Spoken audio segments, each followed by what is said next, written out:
Kemudian pelajaran kedua yang bisa kita ambil ialah bahwasannya malaikat pun bisa berwujud manusia.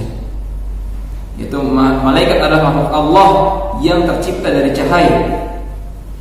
Meskipun demikian, atas izin Allah, malaikat mampu merubah bentuknya menjadi selain bentuk malaikat.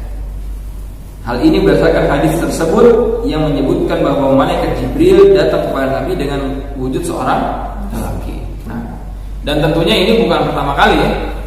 Nah, malaikat Jibril beberapa kali menyerupai seorang manusia. Dan malaikat Jibril ini selalu menyerupai orang yang terbaik.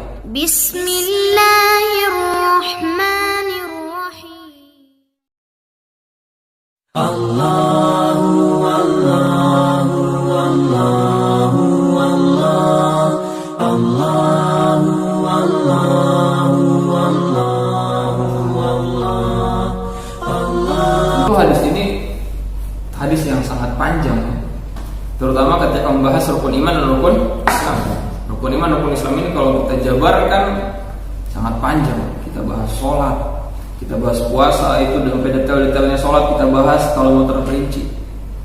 Itu sangat panjang rukun iman dan rukun Islam.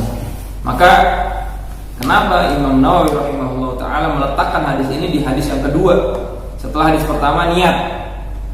Karena disinilah Islam itu dibangun di atas perkara-perkara ini, di atas perkara iman, perkara Islam, dan perkara ihsan. Jadi di sini secara gamblang Nabi SAW menjelaskan Islam secara umum, bukan hal yang terperinci. Baru setelahnya ada hal yang diperincikan. Dan insya Allah di malam ini kita akan coba membedah secara umum. Dan jika ada kesempatan nanti kita coba membedah secara khusus, seperti kalau ada pengajian-pengajian kan membahas tentang bab sholat tersendiri, bab puasa sendiri, bab haji. Nggak mungkin dalam 1 jam kita bahas semuanya, itu nggak cukup. Bab sholat kita bahas takbir aja bisa 1 jam ya, kalau mau dibahas secara rinci gitu. Nah, baik. Yang pertama yang bisa kita ambil pelajaran dari hadis ini ialah rendah hati. Rendah hati dari siapa? Dari siapa? Dari Nabi SAW. Kenapa disebut poin pertama kita ambil rendah hati?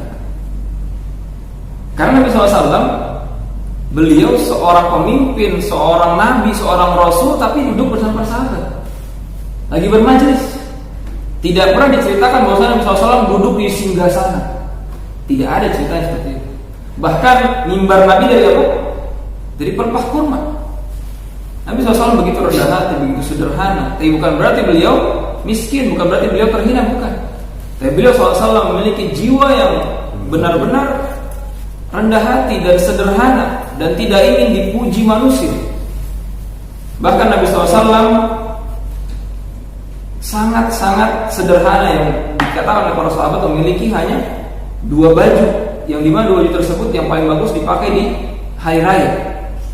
Bentuk dari apa? Kesederhanaan Nabi SAW. Dan beliau rendah hati. Padahal ketika itu Islam termasuk agama yang pengikutnya paling besar ketika itu, yang dimana raja-raja seperti Raja Romawi, Raja Persia ketika itu memiliki singgasana yang sangat besar. Dan inilah yang Nabi SAW ajarkan kepada para sahabatnya. Hingga di zaman Umar, ketika Umar memimpin menjadi khalifah, periwayat hadis ini, Umar ketika menjadi khalifah, Umar memimpin 1/3 dunia. Sampai benua Afrika Umar mimpin. Pemimpin terbesar di zaman itu. Datang utusan dari Persia atau Romawi, ingin mengirimkan surat kepada Umar.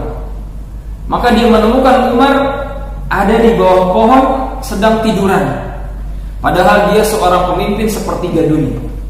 Maka si utusan ini kaget. Anda ini Umar, katanya. Iya, saya Umar. Kenapa?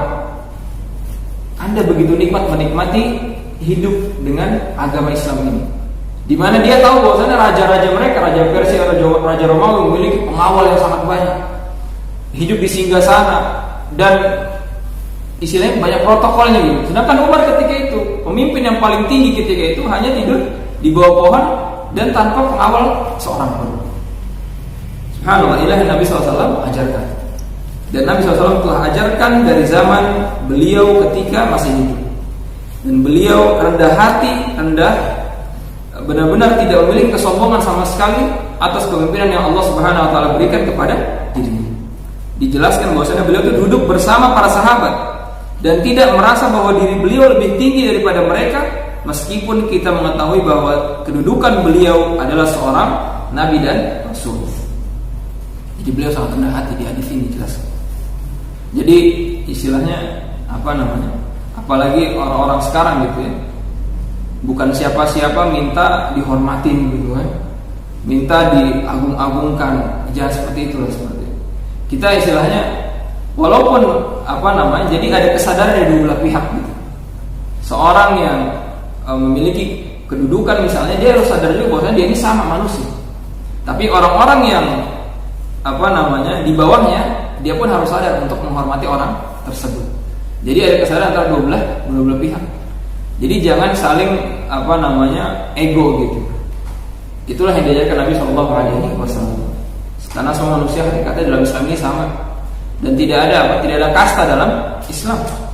Yang terbaik dalam Islam ini orang-orang yang bertakwa, dan yang tahu orang yang bertakwa siapa? Allah.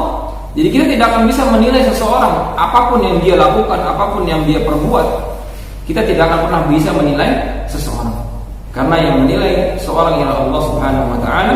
Kita hanya melihat zahirnya dia, tapi jangan sampai kita salah dalam menilai. Wal iyad billah. Semoga Allah Subhanahu wa taala melindungi kita dari suudzon atau dari prasangka-prasangka buruk kepada orang lain. Kemudian pelajaran kedua yang bisa kita ambil ialah bahwasannya malaikat pun bisa berwujud manusia. Yaitu malaikat adalah makhluk Allah yang tercipta dari cahaya. Meskipun demikian, atas izin Allah, malaikat mampu merubah bentuknya menjadi selain bentuk malaikat. Hal ini berdasarkan hadis tersebut yang menyebutkan bahwa malaikat Jibril datang kepada Nabi dengan wujud seorang lelaki. Dan tentunya ini bukan pertama kali ya. Nah, malaikat Jibril beberapa kali menyerupai seorang manusia. Dan malaikat Jibril ini selalu menyerupai orang yang terbaik.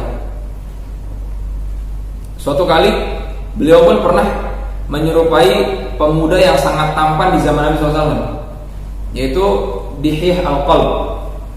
Itu pemuda yang sangat dikenal ketampanannya, yang selalu memakai pakaian yang sangat bersih dan rapi dan indah. Malaikat Jibril menyerupai beliau. Dan kali ini malaikat Jibril pun menyerupai seorang laki yang begitu bersih. Padahal di Arab itu kan istilahnya kita jalan ke rumah aja tuh pasti udah ada debu itu. Karena pasir gitu. Pasir pasti itu. Mau nggak mau. Nah ini kayak masuk masjid kayak baru disetrika gitu istilahnya. Putih banget, rambutnya klimis. Ini dari mana gitu kan? Padahal ketika itu mungkin Allahu a'lam tidak ada toilet di samping Masjid Nabawi. Tidak ada. Adab seorang yang ingin menuntut ilmu. Adab seorang yang ingin menuntut ilmu. Jadi di sini malaikat Jibril kan pengen nanya. Jadi ada adabnya seorang murid kepada guru. Jibril mencontohkan kepada kita bagaimana adab seorang pelajar ketika sedang berguru. Hendaknya apa ketika ingin belajar? Apa yang dilakukan oleh malaikat Jibril? Pakaiannya rapi. Jadi nggak sembarangan gitu ya. Ini seluruhnya umum. Mau belajar di sekolah, nggak harus belajar agama, nggak harus ngaji. Mau belajar sekolah, mau belajar di kampus, mau belajar dimanapun, adab seorang murid bukan selengean. Jadi jangan bangga tuh kalau punya teman yang selengean gitu kan. Masuk kelas masih urakan gitu kan, belum sikat gigi atau apa gitu kan. Biasanya kan ada aja begitu, apalagi kalau dunia kampus gitu. Belum mandi lah apalah, masih muka bangun tidur udah masuk kelas gitu. Ini Jibril alaihissalam mengajarkan kepada kita ketika kita mau belajar apapun itu, kita bersiap diri. Karena berbeda gitu ya. Seseorang menyiapkan dirinya untuk belajar, pasti dia akan lebih cepat dalam menangkap. Karena dia udah siap gitu. Ini mau belajar nih, bismillah, mau ngaji nih. Beda sama orang yang aduh ngapain sih belajar gitu kan, masuk kelas dia beda hasilnya. Karena dia menyiapkan dirinya secara psikologis, dia udah siap. Secara psikologis, secara mental semua udah siap. Aneh mau belajar, aneh mau dengar apa kata guru. Beda sama orang yang ketika disuruh ngaji atau disuruh ngapain lah untuk belajar, dia masih istilahnya compang-camping gitu kan, baru bangun tidur, terus mentalnya nggak siap, gimana mau dengar apa yang guru omong, kita aja masih sibuk sama diri kita gitu. Begitupun ya kalau sekarang istilah lagi ngaji lah, ini alhamdulillah semuanya rapi gitu kan, insya Allah semua siap. Bahkan bapak-bapak udah dari awal nunggunya, masya Allah, dari awal sebelum isya udah di sini. Dari maghrib. Iya, udah siap nih insya Allah, alhamdulillah. Nah, jadi gitu ya, dan tentunya kita harus ajarkan gitu kepada anak-anak kita gitu kan. Jadi kalau mau sekolah ya rapih gitu. Karena beda yang anak yang istilahnya datang ke sekolah, bahkan ada yang mungkin ganti bajunya di jalan gitu kan. Ada aja gitu, saya juga pernah melihat beberapa ganti baju di jalan dan lain-lain, masuk kelas masih riwah gitu. Nah ini tentu bukan adab seorang penuntut ilmu. Jadi penuntut ilmu terutama ilmu agama ya, ini subhanallah kalau kita ceritakan para ulama itu ketika menuntut ilmu benar-benar serius.